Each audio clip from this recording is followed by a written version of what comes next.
आज आमर जननायक ओडिया जातिर अभिभावक उत्कलमणि पंडित गोपबंधु दास 97तम श्राद्ध दिवस अवसर में महान आत्मा प्रति मोर भक्तिपूत श्रद्धांजलि अर्पण करुछि।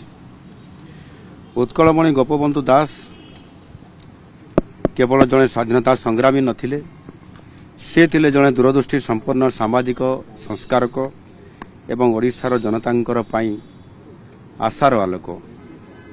से निज जीवन को मातृभूमिर सेवारे उत्सर्ग करथिले।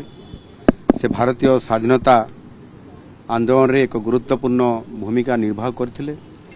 असंख्य लोकंकु ब्रिटिश शासन विरोध रे संग्राम रे जोग देबा पई समस्तंकु एकाठी करथिले एवं समान को मध्य से प्रेरणा जोगी आसुथिले।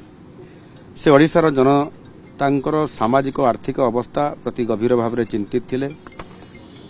से सत्यवादी वन विद्यालय प्रतिष्ठा करथिले, जहाँ शिक्षा एवं सामाजिक संस्कारर एक मुख्य केंद्र हिसाब रे ताहा प्रतिष्ठित थिला।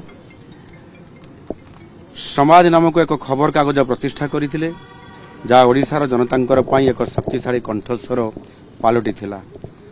तांकर लेखा माध्यम रे से साधारण मनुष्यर समस्या गुडी को उजागर करी रखुथिले एवं सामाजिक न्याय एवं समानता पई से प्रचार मध्य करुथिले। तांको जीवन देशप्रेम, निष्ठापरता, जनसेवा एवं प्रति उत्सर्गर मूल्यबोधर एक प्रमाण थिला। से शिक्षार शक्ति और समाजर उपेक्षित वर्गर उन्नति पाई से गुरुत्वपूर्ण भूमिका निर्वाह करुथिले। तांकर जीवनर आदर्श आमको प्रेरणा दे चली एवं आज राज्य एवं राष्ट्र उन्नति पाई कार्य करिवार गुरुत्व विषय रे सबुबले आमको मने पकई था एवं आज दिन में मध्य याको स्मरण करिवार बहुत बड़ गोटाए अवकाश आसी थाए।